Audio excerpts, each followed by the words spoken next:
yahay qof walbana oo wax ka soo saari karo qof walba inuu xaq gal inuu wax ka soo saari karo inta waxa ugu jawaabi doona walaalkeena Sembebe. السلام عليكم ورحمة الله وبركاته أصحاب halkaan naga daawanaysan waa wadna media production fadlan hadaa ku sabta subscribe like share comment asxaabta maanta waxaan ka hadli rabnaa sababta YouTube-leyda Muqdisho ay isku dagaalaan halka kuwa Malaysia ay sacaabiyaan nala socdo marka maanta waxa faahfaahin dheeraad ka bixi doona sababta ay isku dagaalaan YouTube-leyda Muqdisho waxaana wadnaa 5 qodob inta waxa ugu jawaabi doona walaalkeena Sembebe. isku fahmi leh YouTube-leyda reer Muqdisho maxay isku fahmi leeyihiin maxay isku raaci waayeen halka kuwa Malaysia ee dhamaantooda yihiin asxaabo kuwa israacay kuwa isfahmay waxa anaga dibjir naga dhigay anagoo wili caasimada joogno ama ay adduunka la qabsadeen qodob ugu horeeya YouTube-leyda reer Muqdisho isku fahmi leeyihiin waxa waaye isla weynida macluumaad waxay tahay cilmiyada dhanka tiknoolajiyada ka haysato adduunka maanta mala socdaan YouTube-leyda reer Muqdisho waxay tahay afaar qabiilnimo YouTube-leyda reer Muqdisho maanta waxa dhaxyaalo filan afaar qabiilnimo qof walba qabyaalada maskaxda ka gashay qodobka afraad wuxuu yahay isfahan la'aan isfahamka waa shaygu ugu muhiimsan horta isfahan la'aanta shanaad wuxuu yahay xaasidnimada qodobka lixaad aan ku soo khatimayo wuxuu yahay inaan la soconin adduunka waxa ka dhacaya maanta macnaha YouTube-ka inuu bad yahay qof walbana oo wax ka soo saari karo qof walba inuu xaq gal inuu wax ka soo saari karo marka nala socdo marka qodobadan ayagoo faahfaahsan arki doontiin insha Allah nala socdo marka saxaabta wadna jawaabta Xuseen Bebe Okay, nala socda mid kooda ka leen waxa way isla weynida qofka mar soo rabo inuu ka weydiisto qofka kale oo ka sareeyo ama meel sareeyo oo kale inuu weydiisto waxyaabaha si uu baahan yahay oo kale oo dhaho iga caawiyo kale ma weydii karo waa isla weyn yahay kii kale oo kii shay u jawaabi lahaa ama uu fagal celin lahaa oo inuu weydiiyo maraba asigana waxa ku abuurman isla weyni kale marka isla weynida waxa keenayo waa sidaas oo kale qodob kale waa waxa cilmiyada dhanka tiknoolajiyada ka haysato Soomaalideena maanta hadaan nahay Soomaalida YouTuberada hadda waxa Muqdisho jooga cilmiyada dhanka tiknoolajiyada ka haysato waxa tahay adduunka maanta waxa soo baxay meelo waxyaalo badan barnaamijyo badan wax lagu duubo wax lagu sameesto editing-kii waa hormaray fiidiyowyada sidoo loo duubo waa hormareen siyaasay tahay waxa jiro dad qaar oo aqoon-yahan ka saayaan laakiin waxay u bateen dhankii xumaanta kaliya waxay raadiyaan waxyaalo maala yacni ilaa hadda YouTuber Soomaaliya oo macnaha Muqdisho jooga ma jiraan filmaan sax ah adduunka mi kara sameeyeen ma jiro YouTuber sax ah oo Soomaali joogto sameeyeen waxyaalo dhiirigelin macquul ah ilaa hadda ma jirto ilaa haday jiraan hal iyo laba waa maxaa sabab waxaas in YouTube-leyda naftirkooda adduunka la socon YouTube-ku meeshan waa meel weyn way caalamka dhan laga arki karaa Soomaali inkastoo ay kooban tahay luqadeena ay yar tahay oo luqada daciif iska tahay macnaha YouTube-leyda Soomaalida waxa loo baahnaa dhexdooda inay sameeyaan barnaamijyo lagu hormari karo wadanka lagu hormari karo dhalinyarada haday ahaato film ahaan inay u jilaan taariikh ahaan inay ugu sheekeeyaan qis ahaan inay ugu sheekeeyaan halka hees ahaan xitaa ugu sheegi karaan qaab macquul ah fiidiyoyadiisa la bajibaari karaan hormari karaan qodob kale waad ka soo ay qodobka saddexaad horta wuxuu yahay qof kasta maskaxdiisa waxa ka buuxdo qabyaalad qofkan maanta wuxuu dhahay caawiya dhahay ama waxaas u baahanahay ina oo igrab gishidaan waa markaas oo ku dhaarto kooniyo ani waxaas marka cabaadid oo aadaadina waa ku bariya waxaan u baahanahay muhiimadeeda waxa waa inaa horumarka gaaro yaa tahay oo ku markaas yaa tahay ku dhahay markaas dhahay yaa ahay ma yaa ahay maxaa ka wada Soomaaliya ka tahay yaa ka dhalatay qabyaalad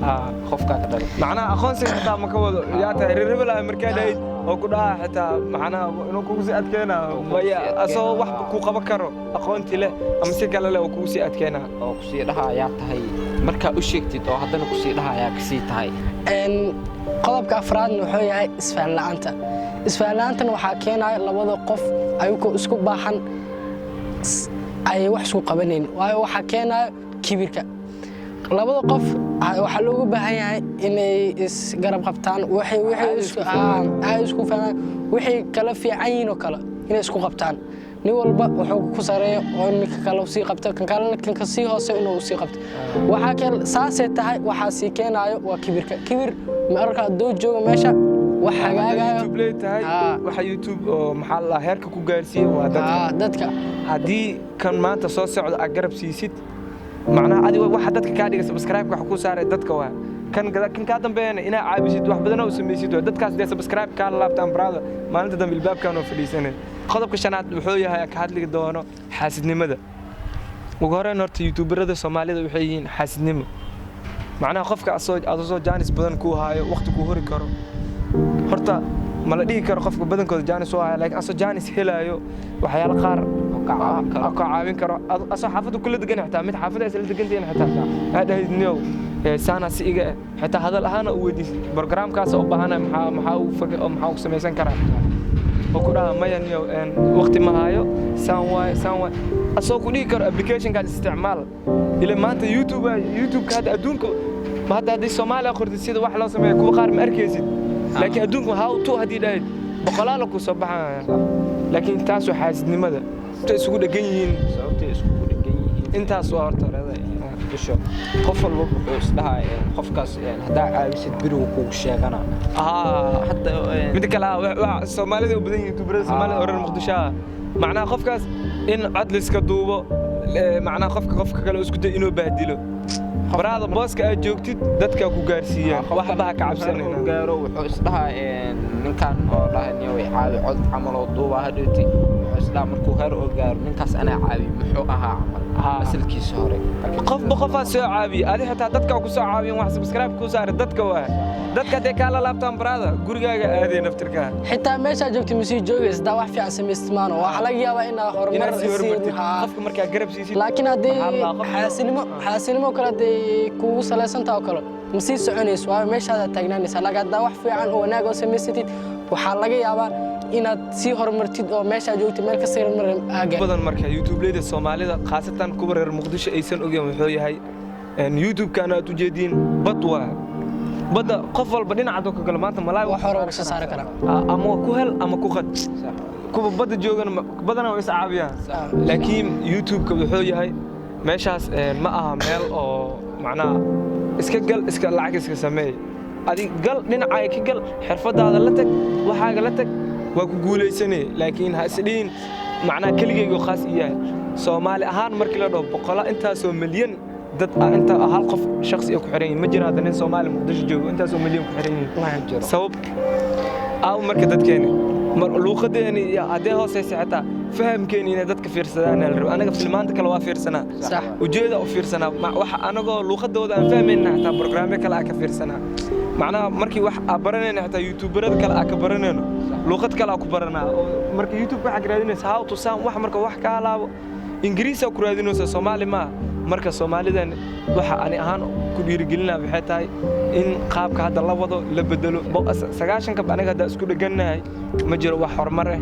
wax dadka loo soo kordhinayo male qofka kale wuxuu isugu sida naagii camal in la saxanto la caayo 90 ka wax la iska sheego Soomaalinimo intaas hadii ku hertay oo YouTube-leyda Muqdisho taas waa jawaabtana saas oo cad lixdaas qodob waxa ahay inaan ka hadalno sababta reer Muqdisho isku fahmi waayeen taas waa ujeedku ugu weyn walaalkeen Xuseen Bebe anagana waxaan nahay dadka oo Muqdisho maanta joogo qofkii rabo oo caawinaad rabo oo noo soo xiriir kara barteena Facebook iyo Instagram-ka socdo marka insha Allah waxaan nahay dad isku xiran dad walaalo ah saaxiibana waxaan rajaynaynaa in horumar weyn aan ka gaarno YouTube-kan aku buuqosin ina anaga sida in sameeyay si quruxda ina sameeyno ما شاء الله نلا صعد مركز سبسكرايبك لما Soomaalidan waxa leenahay horumar wanaagsan sidaan waxa laga bedelo diyaar moonahay ina reer Soomaali Muqdisho joogo oo rabo YouTuber hammi ina la mid diyaar moonahay insha Allah billahi tawfiiq nala صعد مركز saxaabta